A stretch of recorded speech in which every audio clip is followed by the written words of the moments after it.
Imagina dedicar, 30 anos inteiros ao estudo da física quântica. Nossa, é uma vida inteira. Sim, uma vida. A pessoa acumula prêmios, publica artigos nas revistas mais famosas do mundo. Constrói aquela reputação intocável no meio acadêmico, né? Exatamente. E aí, de repente, essa pessoa descobre, no fim da vida, que a maior e mais profunda lição sobre o universo não estava num laboratório de ponta, mas sim nas mãos calejadas de um jardineiro que mal sabe ler. Essa inversão brutal de expectativas é justamente o que torna o nosso material de hoje tão perturbador para a mente moderna, sabe? Sim, com certeza. A sociedade atual, ela adora aquela ideia de uma progressão linear baseada só no mérito secular. Tipo, você estuda, ganha títulos, acumula sucesso e emoldura tudo isso na parede. A clássica escada do sucesso. Isso. Mas o texto que a gente vai analisar hoje pega essa escada de sucesso e basicamente quebra ela ao meio. Nossa, sim. Ele propõe que o mero acúmulo de conhecimento intelectual, quando é divorciado de um propósito espiritual, é a receita perfeita para a arrogância. E para o isolamento também. E é exatamente nesse ponto de ruptura que a gente inicia mais uma imersão detalhada nas nossas fontes. Muito bem-vindos a mais um mergulho profundo. Hoje a gente tem em mãos um documento reflexivo e teológico incrivelmente denso. Ele é baseado nos escritos de Cícero da Conceição Nunes e nas clássicas Meditações de Ellen G. White. Um material riquíssimo, aliás. Muito. E o que começa como uma análise bem intimista sobre excelência pessoal e humildade, evolui de um jeito bem surpreendente para um alerta escatológico. Ou seja, um estudo detalhado sobre as profecias do fim dos tempos, né? Acadêmico que a gente estava falando, e um cenário geopolítico futuro. Um cenário dominado por leis globais e economia digital. A arquitetura desse argumento é simplesmente fascinante, porque o autor não joga o leitor direto no meio do apocalipse, sabe? Com trombetas e bestas proféticas e tudo mais. Não mesmo. A base de tudo começa ali na raiz do comportamento humano. Ele traz uma crítica implacável à cultura do individualismo e da autossuficiência. E a nossa missão hoje é justamente destrinchar essa visão de mundo. E aqui vale um aviso fundamental sobre como a gente vai operar, tá? Bom ponto. É sempre importante deixar isso claro. Sim. Por se tratar de um conteúdo com inclinações religiosas e proféticas bem fortes, a nossa análise aqui vai ser totalmente imparcial. Nossa função não é tomar partido. De jeito nenhum. O objetivo não é endossar a teologia específica ou validar as previsões que são apresentadas. O que a gente vai fazer é entender a lógica interna do documento. Dissecando como essas crenças ancestrais fornecem uma lente, né? Uma lente através da qual milhares de pessoas interpretam as crises ecológicas e tecnológicas do nosso século. Perfeito. E para ancorar toda essa premissa logo de cara, o autor recorre ao profeta Jeremias no capítulo 9. Essa passagem é chave. O texto diz assim, não se glorie o sábio na sua sabedoria, nem o forte na sua força, nem o rico nas suas riquezas. Essa citação funciona como a fundação de todo o edifício argumentativo dessa primeira parte. E para tirar o debate do campo puramente teórico, o material apresenta a história do Sebastião. O professor Sebastião. Isso, um professor universitário aposentado lá do interior paulista. Ele é a personificação exata dessa citação de Jeremias. Totalmente. O Sebastião era uma autoridade inquestionável em física quântica. Só que todo esse verniz acadêmico serviu só para alimentar um ego desproporcional, sabe? Ele se isolou completamente, né? Exato. Ele desprezava quem não tinha a mesma erudição. Criou um muro invisível em volta dele mesmo. Mas aí vem a reviravolta. A doença. Pois é. Aos 65 anos, ele é diagnosticado com uma doença degenerativa bem severa. Nossa, é como ter o hardware mais potente do mundo rodando um sistema operacional completamente corrompido, né? Excelente analogia. O poder de processamento intelectual do Sebastião era gigantesco, mas gerava falhas sistêmicas na forma como ele lidava com o mundo. O resultado foi isolamento e arrogância. E quando a doença chega, fica muito claro que, nenhuma patente ou diploma de pós-doutorado consegue parar a degeneração celular ou curar a solidão que ele mesmo construiu ao longo dos anos. E a redenção dele não vem de nenhum tratamento médico avançado. Vem de um vizinho. O jardineiro que a gente comentou no começo. Exatamente. Um homem sem qualquer formação formal que começa a visitar o professor para levar comida caseira. E é aí que a ficha do Sebastião cai, né? Cai pesadamente. O Sebastião percebe que aquele trabalhador braçal tem uma paz interior e uma clareza de propósito que a física quântica nunca deu para ele. Uau! O choque de realidade é tão intenso que o professor, orgulhoso, converte a sala de estar dele, que antes era cheia de teses e prêmios, num espaço de estudo bíblico comunitário. Ele passa a aprender com o jardineiro. Isso. Ele aprende que a verdadeira sabedoria passa pela submissão ao Criador. Sabe, lendo essa narrativa inteira, me surgiu uma dúvida imediata sobre a real intenção do texto. Qual dúvida? Tipo, o documento está sugerindo que a busca acadêmica, o intelecto em si ou o desenvolvimento científico são coisas inerentemente ruins ou inúteis. Ah, entendi. Porque olhando de fora parece haver ali um flerte com o anti-intelectualismo. É quase como dizer que escalar uma montanha inteira para chegar no topo só serve para descobrir que subiu a montanha errada. É uma leitura válida inicial, mas os textos da Ellen G. White, que o autor utiliza logo em seguida, esclarecem bem essa tensão. Eles refutam o anti-intelectualismo. Ah, então não é um ataque à ciência. Não, de forma alguma. A crítica recai estritamente sobre o conhecimento que exclui a divindade. Certo. Tem uma passagem bem categórica no documento que afirma que o indivíduo, antes de ser considerado verdadeiramente sábio, ele precisa reconhecer a dependência daquele que é a fonte de todo o poder, tanto físico quanto intelectual. Então a excelência verdadeira não seria jogar o diploma fora. Exato. A verdadeira excelência proposta ali não é abandonar o intelecto, mas sim fundir esse vigor mental com a iluminação espiritual. Uhum. Quando o cérebro afiado é guiado por um coração humilde, aí sim se atinge o padrão mais elevado de caráter, segundo o texto. O vilão da história não é o diploma. É o orgulho cego que o diploma frequentemente gera. Perfeito. Certo, vamos desempacotar isso então. Porque o contraste disso com a nossa realidade hoje é gritante. Nossa, nem me fale. A cultura do ego é basicamente a moeda de troca da sociedade moderna, né? A gente vê as redes sociais, por exemplo. Elas são infraestruturas desenhadas puramente para autopromoção constante. Uma vitrine virtual. Exatamente. Um lugar onde o valor de alguém é medido pelo nível de independência e pelo sucesso visível.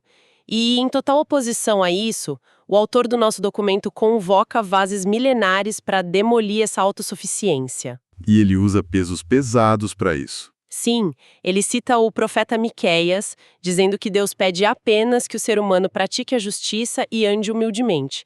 Depois ele traz Zacarias, que reforça que as vitórias não ocorrem por força, mas pelo Espírito. Uhum. E tem aquela frase incrível no material que diz que a gente habita um pequenino átomo de mundo no meio de um universo infinito. Esse choque de perspectiva cósmica é genial. Ele serve para reduzir a arrogância humana a pó. Totalmente. Porque pensa bem, imaginar a Terra como um grão de poeira, governado por um Criador que rege inúmeros mundos, isso expõe muito a nossa fragilidade. É verdade. O texto argumenta que mesmo que a ciência desvendasse todos os segredos do nosso planeta, a gente ainda seria apenas aprendiz diante da imensidão do cosmos.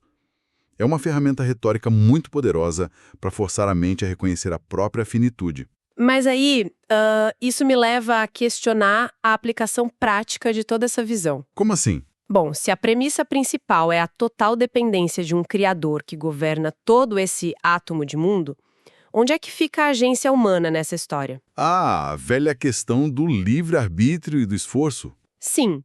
O texto não corre o risco de promover uma passividade extrema? Tipo, a pessoa simplesmente aceita que é insignificante e fica sentada esperando que o aperfeiçoamento moral caia do céu. Uma ótima pergunta. E o autor antecipa essa objeção de um jeito brilhante. Como ele faz isso? Ele usa a segunda carta do apóstolo Pedro para ilustrar qual é o mecanismo da ação humana dentro dessa teologia. A ideia é que a dependência de Deus não anula o suor humano. Na verdade, ela direciona o esforço. Entendi. Pedro descreve ali uma espécie de escada de virtudes que exige extrema diligência prática. E qual é o primeiro degrau? O ponto de partida é a fé. Mas a fé não trabalha sozinha, sabe?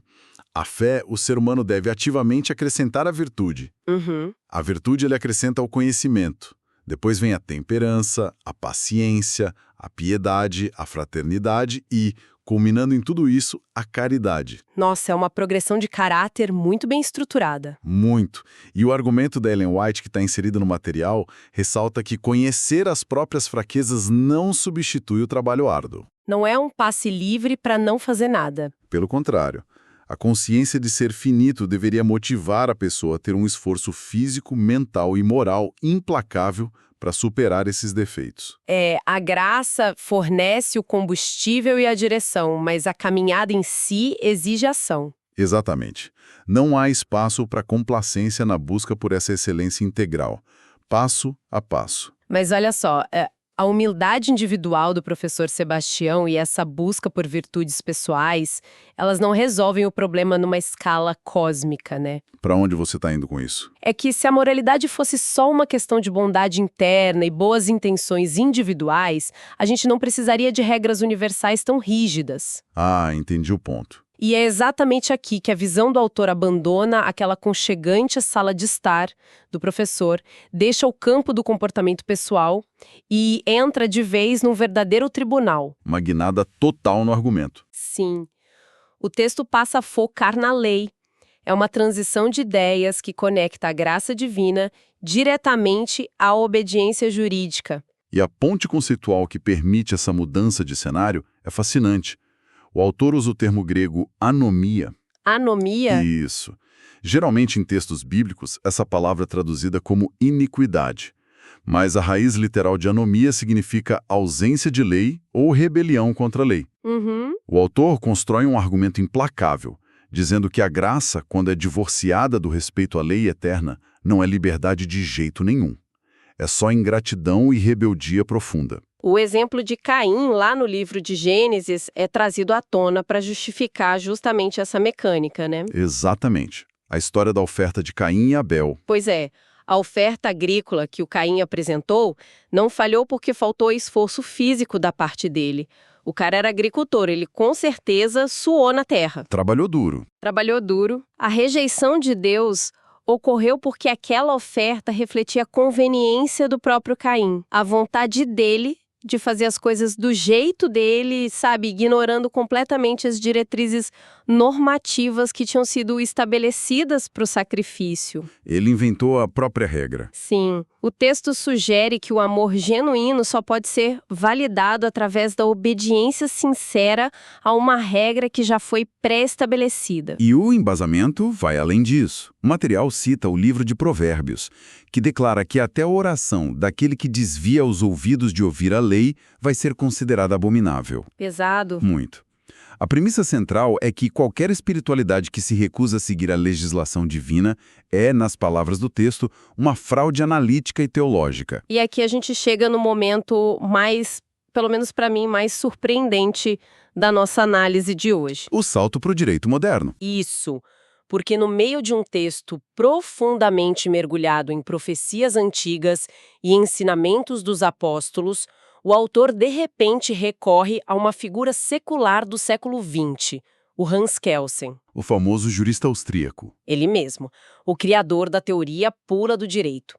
Ele é invocado no texto através da sua máxima absoluta: nullum crimen, nulla pena, sine lege. Não há crime nem pena sem lei. Exatamente. Usar um princípio secular do direito penal moderno para fundamentar a mecânica do juízo final é uma manobra retórica super ousada. Demais. Porque o autor sentiu a necessidade de trazer o direito civil humano para legitimar as ações do divino. Olha, a genialidade dessa escolha está em estabelecer um terreno comum que seja inegável para qualquer mente lógica. Como assim? Pensa bem, para que um julgamento futuro seja legítimo, ético e incontestável, é necessário que o parâmetro desse julgamento, ou seja, a Constituição, exista de forma clara e anterior ao ato que está sendo julgado. Certo, a regra tem que existir antes do crime. Exato.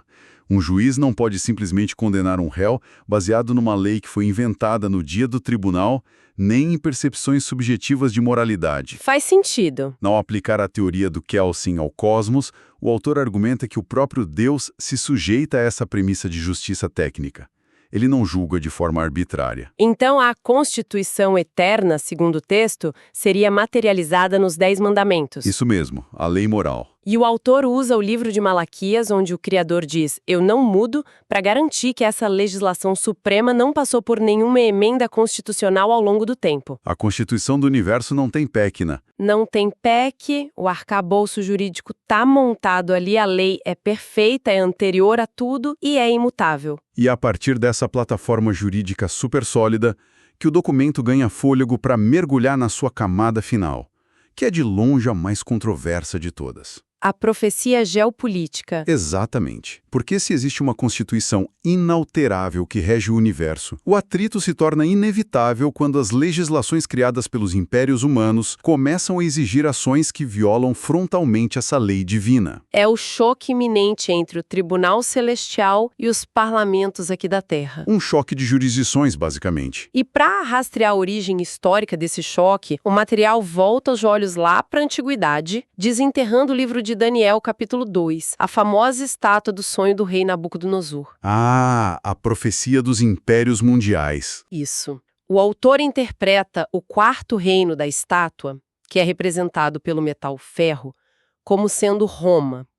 Primeiro o Império Romano dos Césares, que depois transiciona e empresta sua estrutura de poder para o sistema papal. E o núcleo da denúncia do texto recai sobre o que eles consideram ser uma fraude constitucional gigantesca. O documento foca na alteração deliberada de um mandamento específico dessa Constituição cósmica, a mudança do dia oficial de descanso e adoração. O sábado. Exato. Segundo a interpretação profética que o material apresenta, a Constituição original ditava a guarda do sábado, o sétimo dia bíblico, como um selo de reconhecimento do Deus Criador. Certo. E aí entra Roma. Sim. No ano de 321 da era cristã, o imperador Constantino instituiu uma lei dominical. O objetivo histórico do Constantino foi altamente estratégico e puramente político. Ele queria unificar um império que estava todo fragmentado, sabe? Juntando todo mundo. Isso.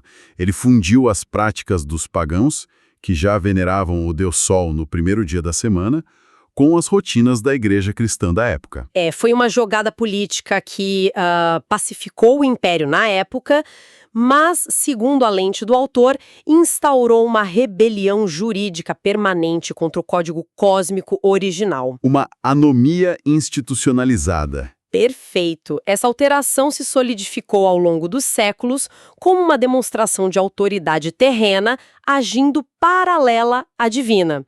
Mas olha, a grande sacada do texto não é tratar isso como uma mera curiosidade histórica medieval. Ah, não, ele traz isso por agora. Traz totalmente. O documento pega esse precedente lá do Constantino e o projeta como um laser direto para a política ambiental contemporânea. E é aí que a denúncia atinge o seu ápice. O texto alerta sobre uma pauta moderna que, segundo eles, vem ganhando força global. O movimento pelo Domingo Verde. O Domingo Verde. Isso. A genialidade da estratégia humana, conforme ela é descrita na profecia, é que a imposição de um dia de repouso mundial no futuro não vai ser vendida para o público como uma agenda religiosa opressiva. Ninguém ia aceitar isso, né? Claro que não. O apelo vai ser científico e humanitário. Faz muito sentido. Diante de todas essas crises climáticas e colapsos de recursos naturais que a gente vê, a instituição de um dia global sem comércio, sem indústrias operando e sem emissões de carbono surge como uma medida indispensável para a salvação do planeta. Peraí, então o autor argumenta que a faísca para esse controle absoluto não vai vir de um dogma impopular, mas sim de uma pauta moderna, simpática e aparentemente inquestionável. É o cavalo de Troia perfeito. Nossa, é muito interessante. E para embasar como isso seria aplicado na prática, o material faz questão de citar as antigas Blue Laws. As famosas leis azuis. Isso, que operaram lá nos Estados Unidos desde a época colonial até o século XX. É meio loucura pensar hoje em dia que, historicamente, alguém poderia literalmente ir para a cadeia ou pagar multas altíssimas apenas por manter uma lojinha aberta ou comprar suprimentos básicos num domingo. E o texto aponta para a besta que sobe da terra, lá do livro do Apocalipse, associando essa figura aos Estados Unidos da América. O país da liberdade religiosa. O próprio. O autor vê os Estados Unidos como o grande motor que vai validar e exportar esse modelo de descanso obrigatório para o resto do globo. Mas tem uma diferença crucial entre o passado e o futuro: Qual? a tecnologia de fiscalização. O que antes dependia de xerifes batendo na porta e de vizinhos delatores, agora vai ser mediado pelo que há de mais moderno em economia digital. Isso faz todo sentido técnico hoje. E é bem aí que a profecia descrita no material se conecta bizarramente com o nosso noticiário econômico diário. Exatamente.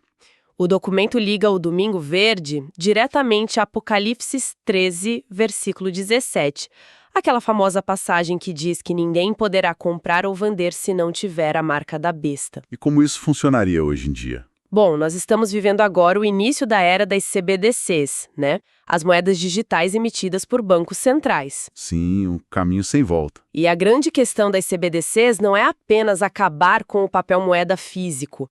Trata-se de adotar dinheiro programável. Esse é o pulo do gato. A infraestrutura digital moderna permite um nível de microgerenciamento que era simplesmente impensável na época das antigas leis azuis. Se um tratado global ambiental estipula a inatividade comercial aos domingos, o código do sistema financeiro simplesmente bloqueia transações não autorizadas. Automático. Não é necessário prender as pessoas. Basta desativar a capacidade delas de transacionar. Cria-se um boicote civil infalível. E invisível também. Invisível, imediato e gerenciado por algoritmos. Quem inventar operar o próprio negócio no dia que for proibido ou tentar fazer uma compra, simplesmente vai encontrar uma mensagem de transação negada na tela do celular. E com isso, a narrativa do documento culmina colocando a humanidade inteira contra a parede, presa numa decisão binária e totalmente inescapável. A escolha final. Você tem a lealdade ao código original. O autor afirma que obedecer ao mandamento original do sábado é o ato final de reconhecimento da soberania do Criador, não importa o custo. Sim. Mas, do outro lado, tem adesão à falsa lei dominical, aceitando esse domingo verde para garantir a sobrevivência básica no sistema econômico. Uma escolha terrível, né? É uma escolha entre manter o alinhamento com a Constituição Celestial e enfrentar a exclusão total da sociedade, ou ceder às pressões geopolíticas só para conseguir comprar o pão de cada dia. E a tensão descrita no texto aponta para um cenário de perseguição de bem profunda para aqueles que permanecerem leais à lei de Deus, enquanto eles aguardam a intervenção definitiva com a volta de Cristo. Uau, é denso. Muito. Esse documento força uma quebra monumental de paradigma em como a gente interpreta o noticiário. Ele amarra pontas que parecem completamente desconexas para a maioria das pessoas normais. Com certeza. Ao pegar conceitos de humildade pessoal, fundamentos da teoria geral do direito, e aí juntar com relatórios sobre o clima e finanças, o texto constrói um mosaico onde tudo, absolutamente tudo, faz parte de uma engrenagem escatológica singular em ritmo de aceleração. É uma jornada que sai lá do micro e explode no macro, né? Exatamente. Hoje, a gente partiu da modesta sala de estar do professor Sebastião, lá no interior de São Paulo, entendendo como o excesso de conhecimento sem humildade corrompe o ser humano. Depois a gente navegou pela aplicação do Hans Kelsen para entender que a graça requer uma obediência jurídica a leis eternas que já eram pré-estabelecidas. Mércio. E sabe, a principal relevância de estudarmos com profundidade materiais tão carregados de simbolismo como esse não é buscar a confirmação de uma doutrina. Não, de jeito nenhum. É ter um acesso privilegiado à matriz de pensamento de milhões de pessoas. Exato. Porque para o público em geral, as reuniões de cúpulas do clima ou a implementação de uma nova moeda digital pelo Banco Central são só passos burocráticos rumo ao futuro. Notícias chatas de economia. Pois é, mas para grupos que analisam a realidade através dessas lentes proféticas específicas que a gente discutiu hoje, essas mesmas notícias representam a contagem regressiva para a ruptura total do mundo como a gente conhece. Isso revela o quanto essas tradições e crenças antigas estão muito longe de serem só peças de museu, né? Estão mais vivas do que nunca. Elas continuam atuando de forma superativa na maneira como a geopolítica é interpretada hoje por muita gente. E isso nos leva a uma provocação final sobre as estruturas da nossa própria sociedade. Para deixar quem está ouvindo pensando. Exatamente.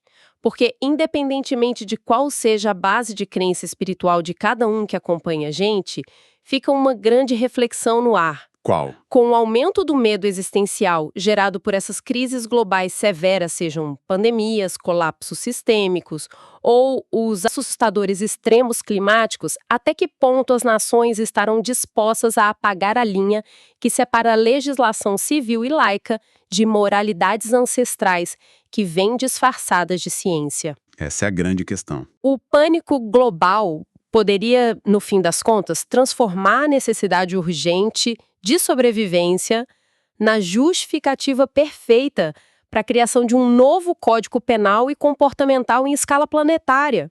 O medo é um motor poderoso para a mudança de leis, né? Fica o questionamento para amadurecer a discussão de todo mundo. Bom, a gente finaliza por aqui essa nossa análise aprofundada das fontes de hoje. Continuem sempre questionando o que parece óbvio, conectando os pontos da história recente e explorando essas perspectivas que revelam as engrenagens ocultas do nosso mundo. Muito obrigado pela companhia e até a próxima exploração. Até a próxima, pessoal!